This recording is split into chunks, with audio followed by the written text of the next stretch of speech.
Thanks for joining us for this session. My name is Dave Tyler. I'm a solutions specialist at Avid. I'm here with Beatie Wolfe, George Seara, and Laz Casanova, and we're here to talk about the creative process and how using Pro Tools feeds into that. So to start off with, do you want to all tell us a little bit about yourselves? So Beatie, maybe start with you, if you can tell us give us a bit of background on you. Yeah, for sure. Wonderful to be joining you today. So I'm a musician, songwriter, in some sense pretty traditional, but then I also create new formats for albums in the digital age. So I did an exhibition of those at the V&A Museum fairly recently. So it's just sort of thinking about how you can get the best of the old, the best of the physical, and the best of the digital, and sort of bridge the two. So a lot of my work is essentially reimagining vinyl experiences, but for today. Cool. George, how about you?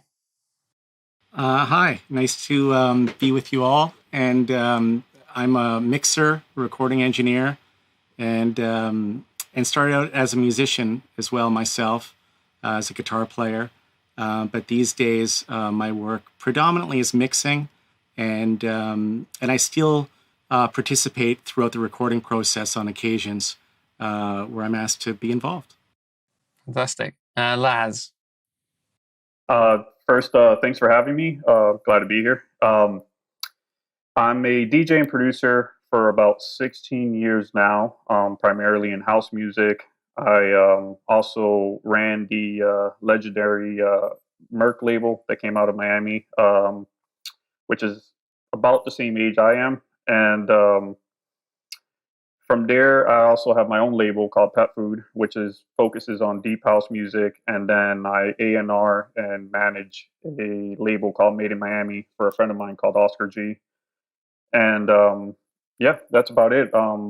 My focus is always in electronic music. I did just come out with a album about a month ago that does kind of cross over into different genres, and that's just a fun experiment that I was doing along the way. Good. So maybe if we go back to you, Beatie, let's kind of open things up a little bit. So I'll give you a nice sort of general question to start off with. But when you're just thinking about creativity and starting that creative process, so how does that look? How does that look like for you? What do you reach for when you're feeling creative and you want to kind of start making some music? Yeah, so for me, I think musically, like if I'm writing a song or if I'm starting a recording in that kind of vein, it can be anything from a story, a poem, having the words sort of first, or some sort of idea that I have, like a motif or something on the guitar. I used to be much more, I guess, like I'd sort of finesse the composition before I'd go into the studio. But now that we're in lockdown and now that so many more of us are doing things from home, what I've really enjoyed is actually almost discovering the composition during recording. So things I would never have done, I'd never have written because I think, it's too low, or this probably won't go together with that, part. Being able just to record it in the process of writing and almost discovering that, actually that sounds really great. So I think that's been one of the biggest changes recently is just opening up the way I write and having it be something that's more organic and almost being able to get that instant feedback of hearing what works and then building it from there. So the technology is really kind of feeding into the creative process at this point. Yeah and no. I mean, because, my music is probably of, the people here, it's definitely on the more organic side. It's all acoustic guitar, electric guitar, piano, organ. That's pretty much it. So a lot of the time it's in the sense of, using a lot of the plugins or different kind of tools within Pro Tools. I tend to just concentrate on getting, the good, like decent recordings and sort of having actually very few elements in those processes. But I think the technology in the sense of being able to capture it in that way, definitely, that's played a huge part. Yeah, absolutely. So Laz, on that sort of, I guess the the technology for the kind of music that you're producing, maybe you're sometimes a little more reliant on the technology. Just wondering how that sort of feeds again into that sort of creative process when you want to kind of start working on something. I usually, the first thing I do is I launch Pro Tools, but inside of Pro Tools, I like to start usually on a drum beat. And over the years, I've gotten accustomed to kind of sketching out ideas on Machine, and I run Machine inside of Pro Tools. Once I get like a pretty good idea going, I have a couple of synthesizers that I run through Pro Tools as well. My primary one right now is a Novation Peak, and I got a couple of the Roland Boutique stuff, Digitac. I'll start layering a couple things over that Machine drum beat, and then using some stuff like the real-time properties, the quantize feature on the synths, just so I don't have to like go back and like redo things. And once I'm kind of happy with that idea, I start kind of moving things into audio. I like working, especially in Pro Tools. I like, as soon as I can, putting things into audio, and I just feel it's like an easier workflow. But for Machine, it's pretty easy because I just drag and drop, and it'll just automatically, throw it into some audio files there. And that for me is it's a thing that I know with Pro Tools is. I'm very comfortable with mixing in Pro Tools, so I kind of like to mix while I'm creating. So by the time I get to the end result, there's not really much I got to do other than like maybe give a little bit of headroom, some, stuff on the master. Yeah, definitely. And I want to come back and talk a little bit about that sort of that mixing process and how that sort of ties in. But so George, from your point of view, so you're as a recording mixing engineer. So at what point do you kind of get involved in, the creation of the song that you're working on? You know what? Nowadays, I think with the technology that we have available, and Pro Tools specifically, we are no longer confined to being in a traditional recording studio, per se, to capture ideas and songs. And so, just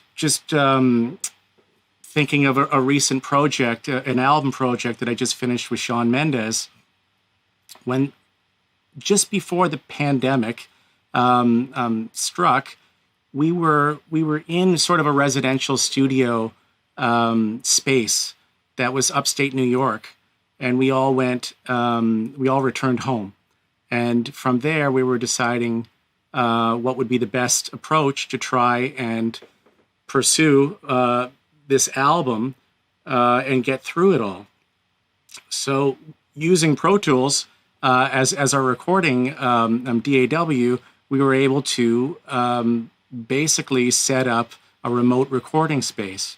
And I think that when you think back to like the way traditional albums are made, where people would say write songs, then they would hire a producer, then they would get into pre-production and maybe some, pre-rehearsals, and then book the studio and go in. It's not always conducive to capturing, the best performances because you have a clock ticking.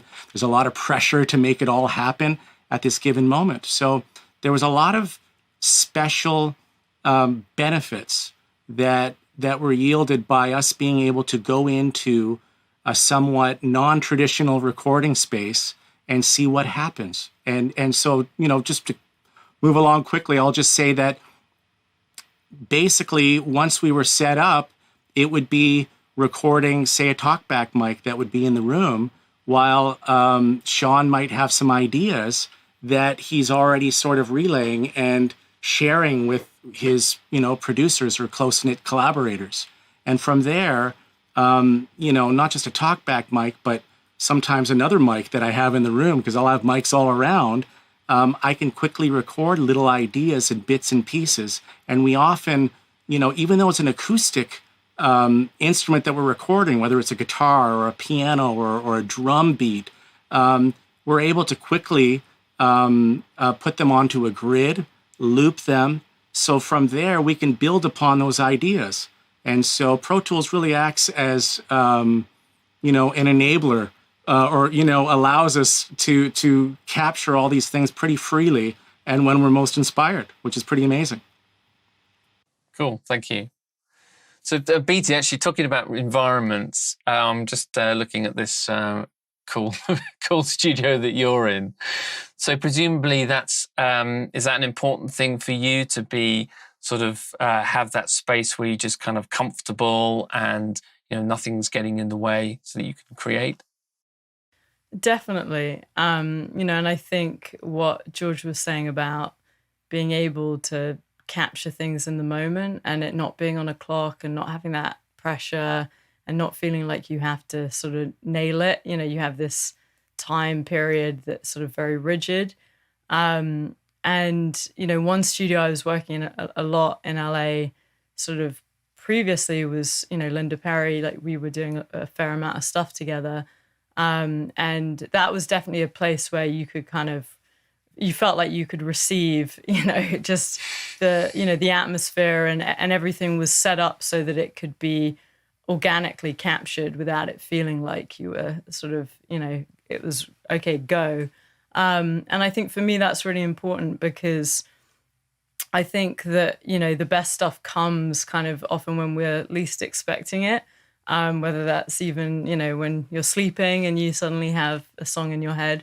So I think that being able to just have that access and empowerment, as an artist, I work with obviously different people and also not just producers, other music people, but engineers and, scientists and astrophysicists and all these kind of weird people. And right now I'm doing a collaboration with CERN and Mark Mothersbaugh to create a sort of sonic interpretation of some of the data that they're, collecting at the moment with some of the big experiments at CERN. So like my stuff is all out there a lot of the time, and it's nice to be able to actually do it, a large portion of it myself, and then obviously you can send it off for certain aspects.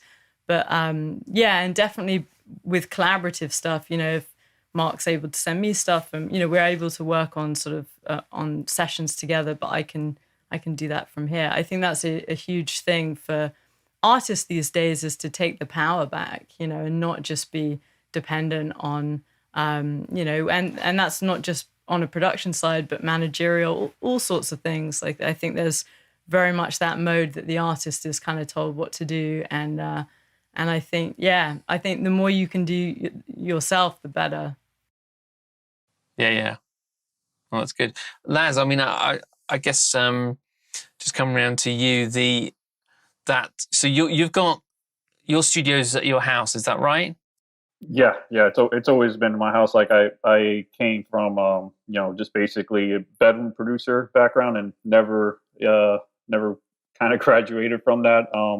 I do like the idea of having a separate workspace, and what I've done is over the years just kind of make sure I move into places that have a dedicated room that I could pretend like I'm clocking into work. And from there, it's for me, it's always been obviously the workspace and being comfortable in it is a big part of it. But for me, is the hours that I work. I like to work primarily like midnight to 6-7 a.m. whenever I'm like in crunch zone. And for me, that is like the peace of mind that you're not going to have to answer any emails. No one's going to call you. There's no text messages. You're just in there focused, and you can just dedicate as much time as you want at the cost of a little bit of your sanity and sleep, but it all works out. So George, I mean, obviously you're there in a studio. So is that your own studio space that you have? It's not my own studio space. I like to think of it as my studio space because I spend quite a bit of time here. So a bunch of the equipment that's in this room is my own equipment that I just park here and leave here. But it's a studio called Noble Street Studios. It's downtown Toronto. Happens to be about a 15-minute bike ride from my home. So by sheer coincidence, I have that benefit of being very close to the studio that I love to work out of. So I guess for all of you, it's that balance, isn't it, between, as you say, having immediate access when you want to be creative and so on, but also maybe not necessarily having that sort of on top of you the whole time. Is that fair? Yeah, yeah, it would drive me insane if I just feel like I've done that before. I've in my early 20s, I was in a studio bedroom with everything there, my bed, just basically living in my work, and it just takes it takes so much discipline to be able to work in that, and also it takes a toll on you on your organization and everything, because then you start, it's hard for you to divide what's work time, what's personal time. You could easily just spend an hour playing PlayStation because it's like right across from wherever your studio set up. So that division is important. Obviously, being able to access. I know some people necessarily might have a separate workspace outside of their house, but they'd have a remote thing that they could set up with like a quick MIDI keyboard or something, at least to like sketch down ideas. Yeah, I think for me, like work and life are completely intertwined. I think there are a lot of people, and I really understand it, I really respect it, that need that sort of different environment. And, then they come home and they sort of relax and have that headspace. And I think my work has always been my life and vice versa. And it's sort of not just in a way that's, whether it's weekends or night times or whatever, if there's a project I'm passionate about, which there usually is, there are no boundaries, and I will literally do whatever and put whatever into it, and not in like a pat myself on the back way, not that anyone needs to know that, but that's just what gives me so much joy, and it's sort of why I feel like I'm here, So I think for me, having that integration is really, it's not even important, it's just how I've always kind of lived. Yeah. So there's this perception that, sort of Pro Tools is for audio, sort of editing and mixing, and it's very good at that. But I think sometimes sort of people miss out on, what's possible with Pro Tools as a creative tool. So I just wondered maybe kind of any of you, if anyone's got any sort of thoughts on that, any sort of input as to how you kind of use Pro Tools creatively, and maybe even how you started using Pro Tools creatively. I mean, I'll jump in quickly and say just it's probably the most obvious, or it may sound cliche to say it, but Pro Tools in its own, just thinking of it as a canvas, it allows you to do anything that you can imagine. So if you might first think, okay, well, you can record with it. But what else can you do with it? Well, you can mix with it. And everything that's related to those two things, Pro Tools has the ability to be a bit of like a sculpting tool. So think of it as, clay or Play-Doh, however you'd like to envision it, but it allows you to basically take, your ideas that are outside of, let's say, your workstation or your tape recorder, and capture them in such a way and continue to build upon them in such a way that is extremely inspiring. Like, oftentimes if I'm in a recording situation as an engineer, I sort of think of myself as being a bit of a chameleon, where I'm sort of the go-between between, let's say, an artist and, let's say, a producer or multiple producers. And sometimes the artist develops a certain comfort in having me there because maybe, I've developed a little bit of a synergy or awareness of what it is that they like, whether it's, a headphone mix or a certain, guitar sound or just things that they might like. And so Pro Tools allows us to quickly, and when I say quickly, I mean like real time quickly, record and build upon and inspire further recording, very, very quickly. For me, Pro Tools, when I first started using it, I was coming off of using, I think, Reason in Ableton, and a buddy of mine, it was a really silly argument, but his whole thing was like, it has the word pro in it, so pros use it. Pro Tools, like, use it. And I was like, all right, make a valid argument, I guess. But in that time, I had met a couple friends that were all using Pro Tools, and for me, and I've gone and I've used Ableton. I know it has its strengths and weaknesses, like everything does. But the couple of things I've done in Ableton, I find myself on the mixing end of it, and post mastering, spending a lot more energy than I would if I was just kind of doing everything in Pro Tools to begin with, and kind of doing things at the same time.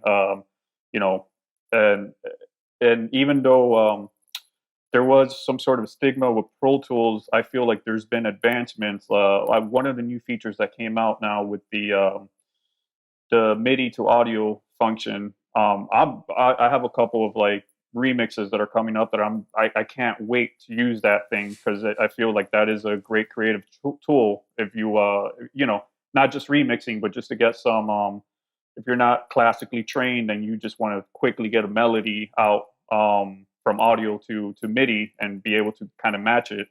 That's a very useful tool. But as far as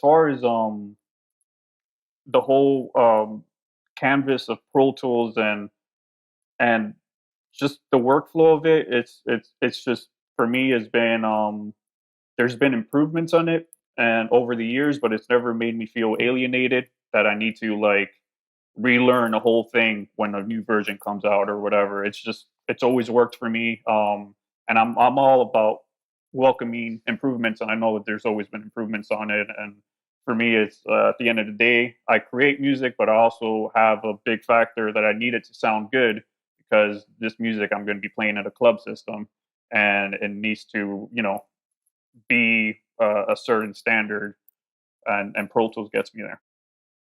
Fair enough. And how about you, Beatie? Someone who's coming at it from from being sort of musician, maybe rather than having a studio background. So how was that? How did you sort of start getting involved with using Pro Tools for your work? Yeah, well, I mean, I've used it for over a decade, with usually with other people, other producers, but that I was also sort of working alongside with. I think the word that sort of comes to mind is intuitive. It feels very intuitive, which is what I like about it. And from a perspective of using it for everything from, I have this radio show, I do Calm. I was the Calm sleep, the sleep app's first original content creator. So I created, long soundtracks and stories for people to go to sleep to, which is kind of counterintuitive in some ways, but, as a musician. And then obviously I mentioned the sun thing, this environmental protest project.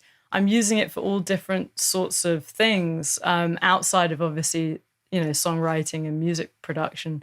And I think for me, because, ironically, every one of these album designs that I've created has been a first of its kind, also due to the technology. So they've all been totally, cutting edge technology. But in some ways, people wouldn't necessarily know that because it feels very nostalgic. It feels very familiar and very inclusive.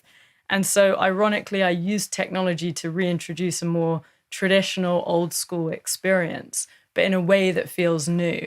So I think, technology always has to facilitate a greater vision, narrative, story, content. And for me, Pro Tools is just the sort of facilitator of a lot of content that I'm creating. So think about maybe some specifics. So I know that lots of people kind of want to know about sort of instruments and plugins and what people are using sort of to get their sound. So maybe Laz, we'll start with you. Sort of, are there any sort of you've mentioned kind of using Machina and so on. Are there any other sort of virtual instruments that you kind of use in your work that you sort of that your kind of go-tos? So from there's a couple of instruments and Pro Tools that I really like. The Vacuum, which now I'm using the Vacuum Pro. It has like just super gritty sounds that are great for like a dance floor. When you're making house techno music. I do default a lot to the reverb, I do like a lot. The deverb that's on there, I think now it's called air reverb. I do use the delays in there. The I do have the pro stuff. The pro limiter I love. The pro compressor is amazing as well. The tape, the real tape saturations, the bomb factory. There's a lot of stuff in there. Like, it's actually one of those things that I came to a realization that I wasn't utilizing, or I wasn't even aware of a lot of the stuff that was in there out of the box until one day I sat down. I don't know how bored I was, and I was like, oh, let me just start opening one by one and start going through these. I have tried over the last couple of years to try to segue a little bit more into outboard gear and actual, like, hardware stuff. But like I said, it hasn't impacted anything of my workflow, because it's all been fairly easy to just route Midi into there and get it all talking and working without any crazy headaches. Cool. So George, what about you from the sort of, I guess, more from an engineering point of view? I mean, I guess there are going to be some go-to plugins, but maybe there are some instruments as well that you incorporate into your work. Yeah, well, I'll say this, that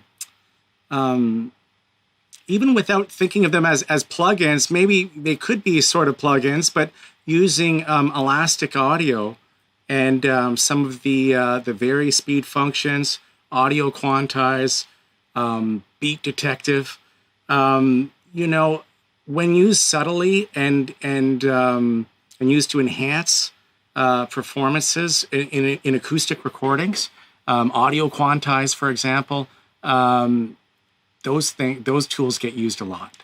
And also another feature that was recently released in the last year or two, Soundbase. So Soundbase, that's sort of tucked away right next to Workspace, is pretty brilliant. And what happens is, if you have sample libraries, you're able to, there's like a little metronome type. It looks like a little dot that you click on. And with that function, it allows whatever samples or loops that you happen to have, and they could be acoustic loops. You could have a shaker loop. Whatever it happens to be, you can quickly audition in real time, to the tempo that you're currently working at, and lay in ideas.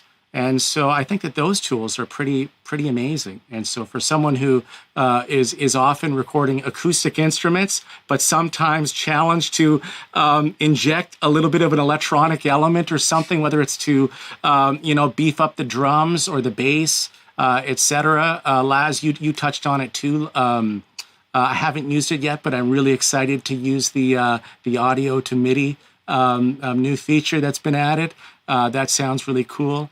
And then, there's just so many plugins that I almost take for granted. But if you just owned a basic version of Pro Tools, it basically has every tool that you would need. From Air Technologies has a lot of like saturation, kind of distortion, cool plugins that are pretty inspiring. EQs right out of the gate that are amazing. Compression. It's got a lot of great stuff just built in.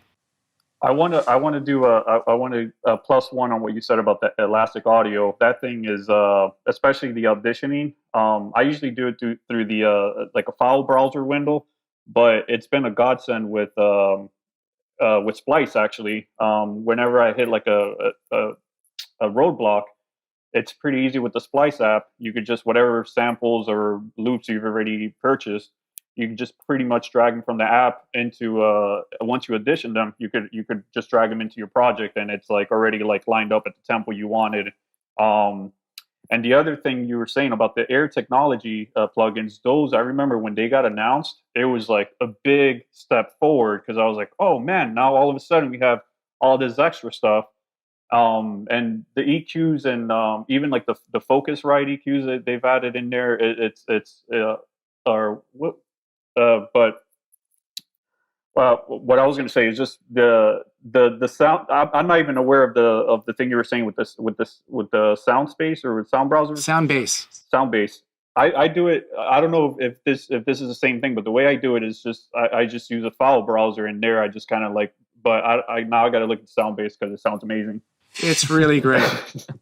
And that's the thing. All with right, Pro we're all Tools. doing a lot of talk, but it's really great. Yeah, no, that's the thing with Pro Tools. I always feel like there's layers in there that like sometimes you'll just be amazed at like things that you're not aware of just in conversation with someone, because there's many ways of achieving your end game there.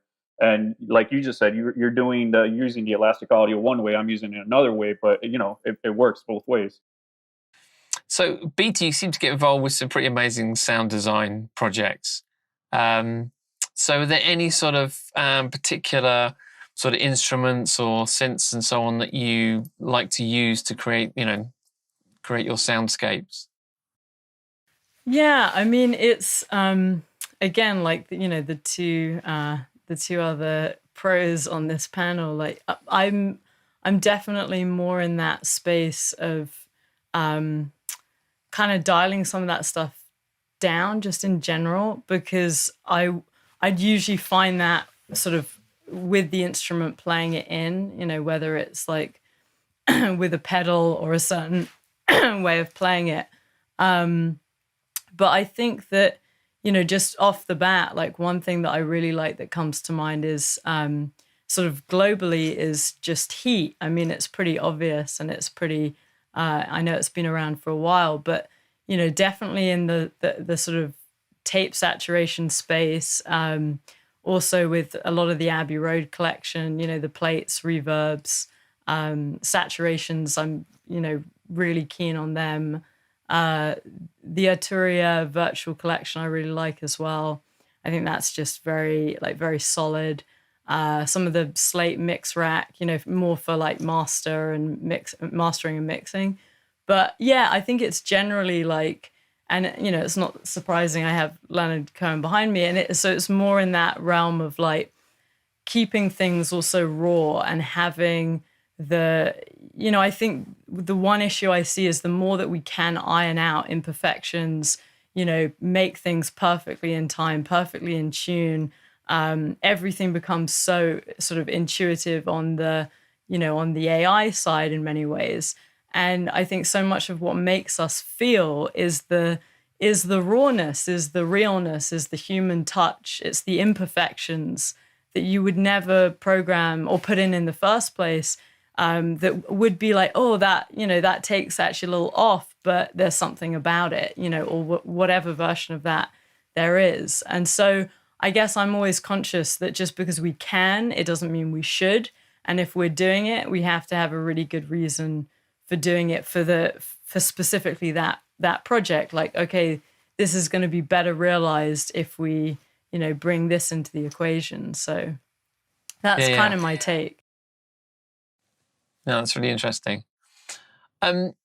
Something we've sort of touched on, I guess, a couple of times. Each of you have spoken about the kind of the mixing process, mixing and mastering, and it seems to me, as someone who's sort of come from or started out in a very sort of traditional analog studio where there was, you kind of did this and then this and then this and then this. Everything sort of the whole production process is really sort of kind of merged into almost a single process. So I wonder how you sort of see the role of kind of mixing and mastering. Do you sort of see that as something which happens at the end, or is that kind of a more organic part of the way that you work? I like doing it as I'm working, just because it for me it's an easier workflow, because at the very end I don't come from a mixing and mastering background. I just come from someone who wants to make music to play at a club and make it sound good enough that other people want to play it as well. And for me, it's I've noticed one thing with Pro Tools. I've never really ran into too many issues of redlining. I feel like there's enough headroom there to begin with. Obviously, it's something you can fix easily if you do run out of headroom. But compared to other DAWs I've worked in, I always find myself creating more headroom because I'm constantly hitting that red line a lot easier. One thing I do like to do at the very end is I do like to. There's a plugin I use by Brainworks, the Digital 2, I think it's called. It's basically just to give it a little bit of stereo width. But a thing I do go into Pro Tools, it's in the pan def law. I do change that to 4.5, which I think is the SSL. It defaults at 3. It kind of makes me, when I'm doing some panning and stuff, it kind of makes it a little bit easier for me. But I definitely, I'm in the boat of doing it while I'm working and save myself some work on the tail end. How about you, George? Because obviously you're sitting, you've got a fantastic mixing console there. But how does, when you're sort of working with an artist, how are you thinking about the mix as you're actually progressing along the road of the production? Yeah, I think using Sean as an example, again, just because it was a recent project and a big one that I worked on for several months, with multiple sort of collaborators, and everyone having some Pro Tools ability, I think sounds dangerous to say this, but it's not actually when you're working with really creative, talented people, that everyone sometimes takes turns sitting down at the canvas and adding their ideas. And sometimes, it just takes maybe just balancing them a little bit afterwards and saying, okay, I think I know what it is that, you'd like to do here. Maybe it's, it's a tape style slap or something like that. Then we can refine it a little bit together. But oftentimes I find that working in a system like Pro Tools, it's in every studio around the world. I would say most,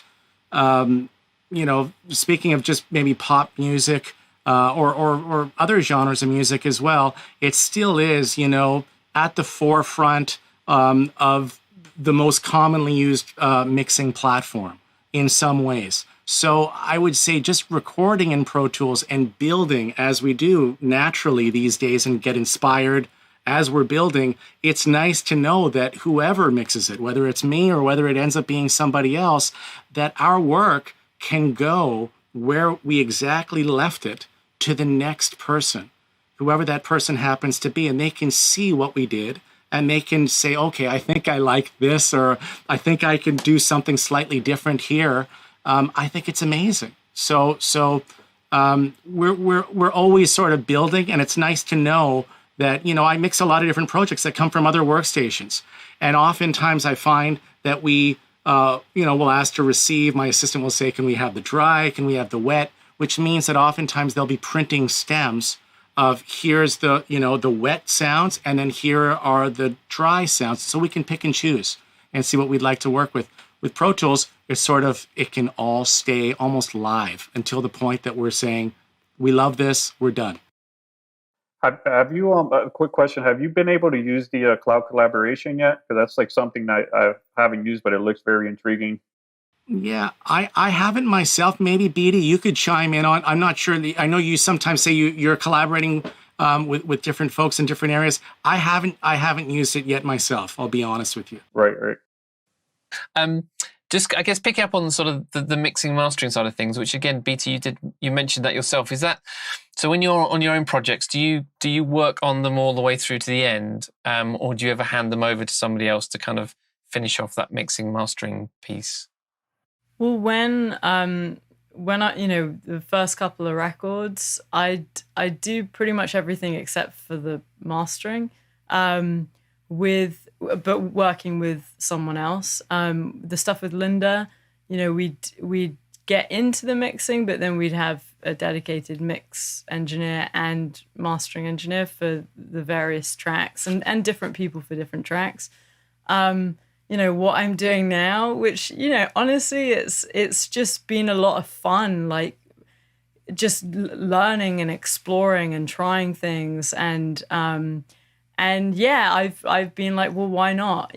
See what I now have 15 years of working with other people, and always being very much involved in that process, to the point where I'm sure like a lot of people, it's like the same with this V&A show. They said they never had an artist that was in the show the whole time. But I was fascinated with seeing how people responded to it. And that was the whole point. So I think in that same way with the music, I never want to step out of the room, because the mixing, the mastering, all of that is part of the realization of that inherent arrangement you hear when you first write the track. And yes, if it's a great song, piano, guitar, just playing it on a piano guitar should in theory still sound great. But I would hear those arrangements in my head as well. So I'd want to take it to the end, because it was so much, hearing this thing that you've kind of imagined. So I think now what's just been a lot of fun is just playing with stuff. And there's a mastering guy I work with who's wonderful, who did a lot of Wim Wenders films and David Lynch films. So he's more in that world. And he's someone that I absolutely trust when I hand stuff over to, as in he's actually way too qualified for probably any of the things I'm giving him. But I just like also seeing what I can do along the way and seeing what new skills I can learn, and just not really having any parameters that are like, okay, this isn't your realm of expertise, so you can't explore, No, absolutely. That certainly seems something which has been opened up with, access to technology that everybody has now. That's for sure. Beatie, I think you sort of touched this yourself, but maybe we can open this up to everybody. But obviously 2020 has been a challenging year, let's put it that way. So what are the what positives have you seen with regards to your kind of work and creativity, maybe over this kind of past year or so? Are there any? Oh no, I'm sorry. I wasn't sure if it was like a question back to BT. Sorry. So for me, the biggest positive has been just the extra time I've had. I've being a DJ, most of my income is always, unfortunately, it's always been not from the music side, but from the performance side.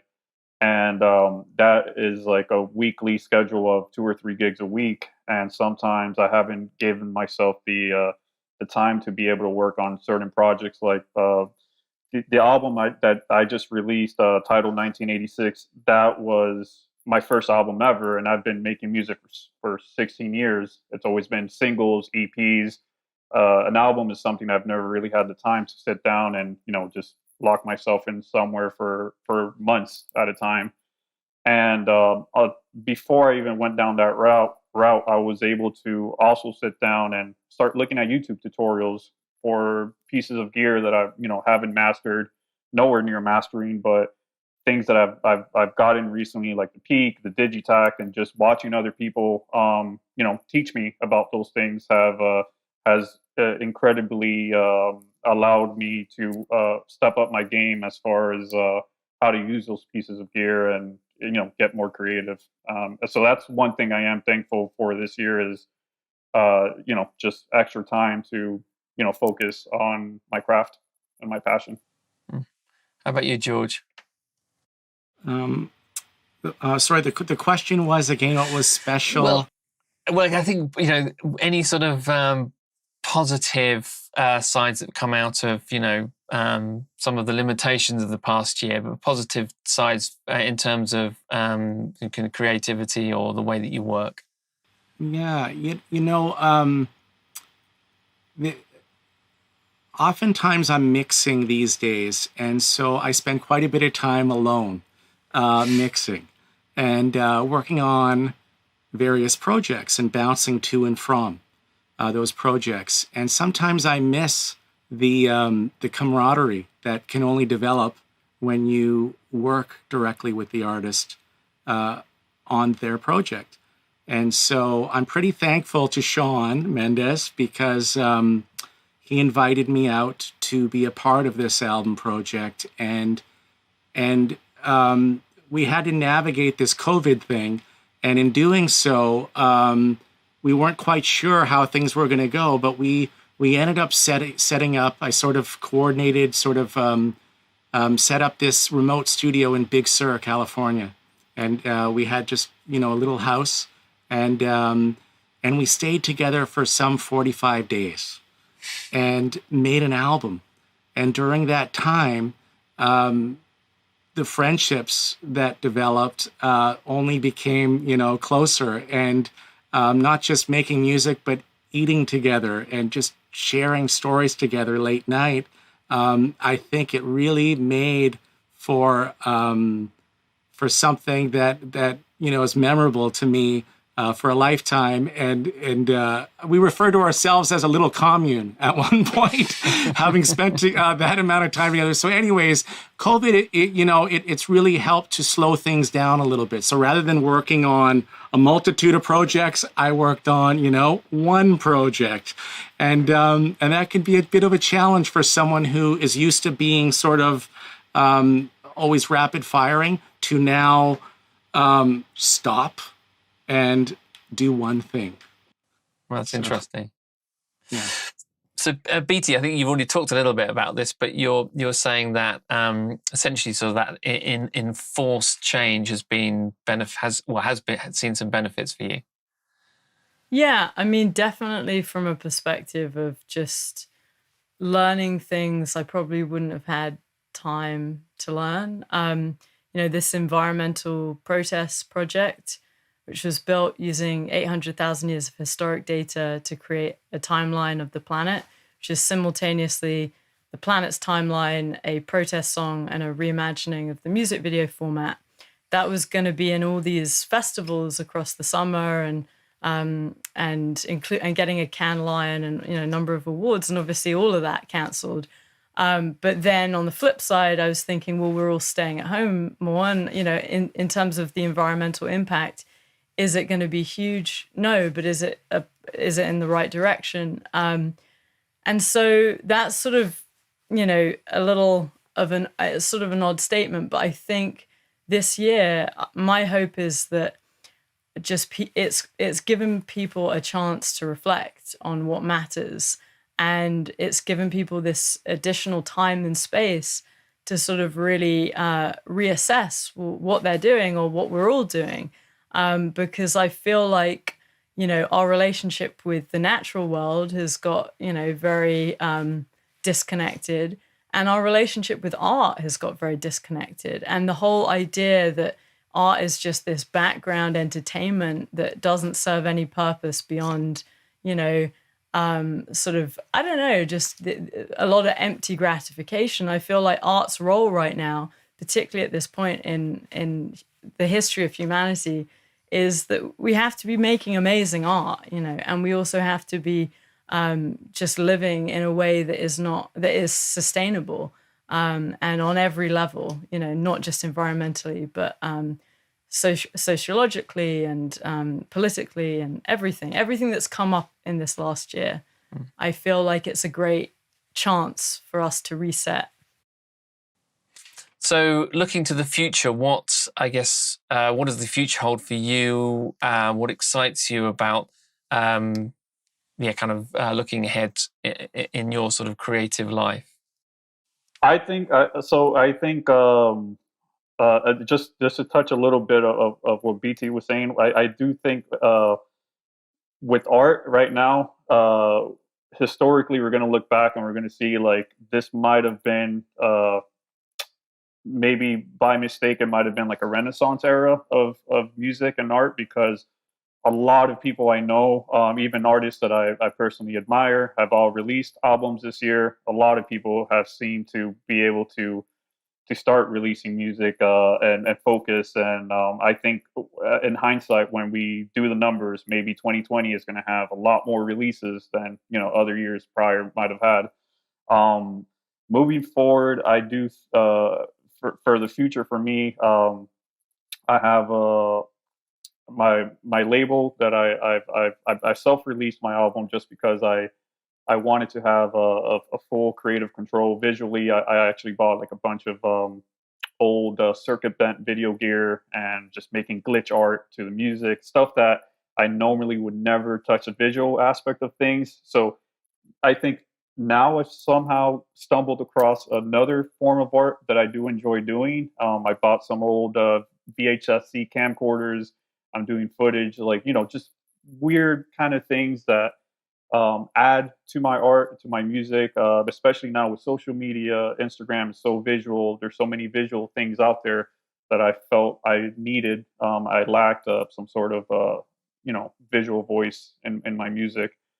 And I do think that everyone moving forward from now is going to maybe appreciate, when life gets back to normal, a gathering, even visiting your family for the holidays, or as far as nightlife. I know a lot of us dearly miss DJing for a full dance floor. We miss traveling. We miss, just the connection of not just DJing from home on a live stream. A lot of us DJs, we don't pre-plan our sets or our music. We just sometimes go in there blind, and depending how the crowd reacts, we feed off of that. I miss all of that interaction, and then as soon as it comes back, not that I took it for granted before, but I'll definitely extra not take it for granted now. And George, any thoughts on what the future holds for you? Well, I haven't done it yet, but I'm looking forward to delving more into Atmos and immersive audio. So super intrigued. Have quite a bit of experience mixing surround, not so much experience mixing Atmos. So I'm sort of setting up a new studio space in this building, and it's not quite ready yet, but it'll be another SSL room. I bought an SSL and bought it from Pete Townsend of The Who. And so anyways, the SSL desk shipped over from the UK, and we're setting up a new room here, and looking forward to integrating some Atmos abilities so that we'll be able to do things, whether analog or whether fully in the box, and also integrate some Dante. I don't know if anyone of you are using Dante, but I just am so intrigued again about these situations where we're constantly challenged to find creative ways to make things work. So for me, when I think of situations where, I want to be able to inspire the artists that I'm working with. So Dante, to me, just seems to open up a world of possibilities that I can run feeds, whether it's headphones, discrete feeds, or record, from a rooftop or wherever, we need to capture it properly and do it very easily over, essentially a Cat, 5 cable. Cool. Amazing.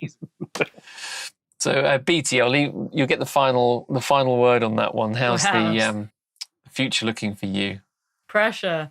So I mentioned the environmental project. That's going to be at the London Design Biennale in June, for the month of June next year. And so that's obviously still happening. I'm still working on that. I have, on one hand, this CERN project with Mark Mothersbaugh, which is sort of cutting edge data and high tech. And then on the other hand, he and I have been doing a postcard project, which was in support of USPS ahead of the election. And we got just tens of thousands of cards, and we're still running that because obviously people are still in lockdown. So there's going to be a installation exhibition of all the cards that we've received. And then, essentially a sort of the next record experience, which was going to be at the Art Institute of Chicago, was a new way of presenting an album as a secret communication system using code pioneered by Hedy Lamarr. But obviously museums have been hit really hard, so we're now figuring out where that's going to be installed. But a lot of the work for that has been done and is being done. There's a lot of stuff on my, on the map. I often find the most interesting stuff is not on the map. It's always these detours that are actually the kind of best parts of the journey. But I think just, for I don't know, what I hope is that we get more long-term, with our thinking. I think the digitalization of music has created access, but it's also devalued a lot. And we have a lot of noise, but we don't have a lot of curation.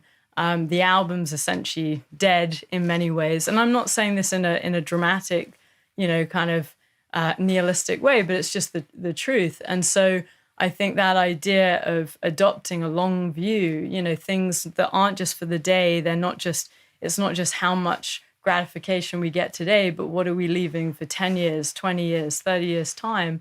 I think we need to think more like that and work more like that. Yeah. Thank you so much to the three of you, to Beatie, to Laz, George. Really appreciate you taking time out of your busy schedules to talk to us. So thank you very much.